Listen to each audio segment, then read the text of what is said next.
I need some questions answered in this segment. So where would I turn? We don't have Malcolm X on the show, but we do have Malcolm Y, the guy we ask questions of, and he gives us the answers. Malcolm Fleschner, columnist from the San Francisco area. Malcolm, welcome to the Young Turks again. Thanks for having me. All right, we appreciate you coming on. So, Malcolm, you know, we got some significant trouble here in the healthcare situation. Where did Obama go wrong, you think? Well, Cenk, I think it's clear that Obama fundamentally misjudged the American people, and that's why we needed a healthy democratic outpouring from citizens opposed to Obama's health care plan, with Americans across the country coming out to town hall meetings to exercise their constitutional right to scream at and threaten to gun down anyone who disagreed with them. All right, but if there's a consensus that the healthcare system needs to be reformed, what is it about Obama's plan that gets people so riled up? It's because it introduces the government as a competitor to the private health insurance industry. To many Americans, that conflicts with the Founding Fathers' fundamental belief in the rights of health insurance companies to deny care based on phony pre-existing conditions, to gouge us with ever-increasing premiums, and to rake in billions of dollars in profits as a result. It's all right there in the Constitution, Cenk. I don't think there's anything like that in the Constitution, Malcolm. Okay, the Bible, whatever. You're missing the larger point, which is that we live in a free market society, and Americans don't like to see socialistic policies enacted that put the government in charge of things. All right, but I don't get it. That's ridiculous, because the government already runs Medicare, it runs Social Security, police, fire department. I don't see anybody complaining about socialized fire departments.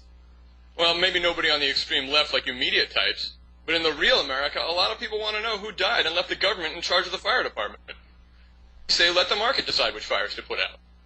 Because with the government in charge, mark my words, soon you'll be hearing about fire trucks showing up at an unsuspecting American's house to put out a backyard fire, except that the fire is actually a cookout at a Palin for President fundraiser, and now it's ruined. Gee, what a coincidence.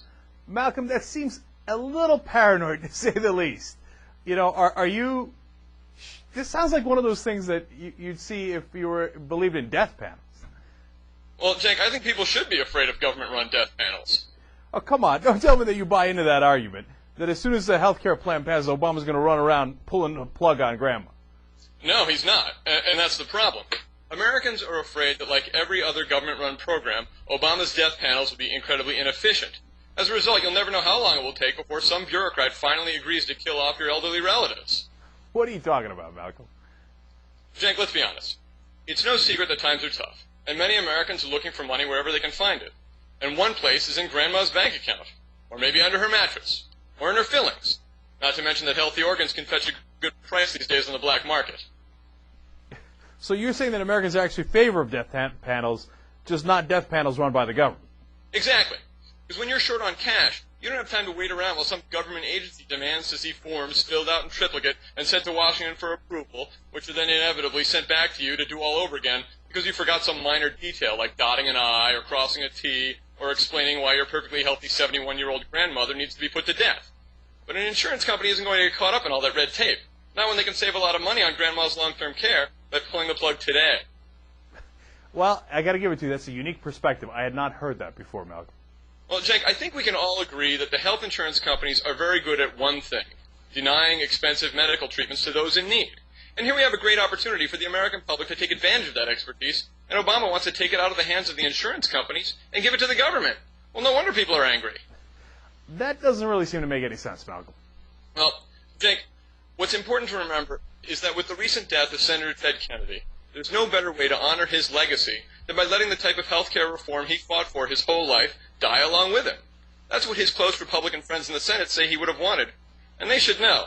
They're the same people who knew that Kennedy and other Democrats really wanted the terrorists to win. That is an interesting and unique perspective as usual, Malcolm. Thanks for joining us. My pleasure, Cenk.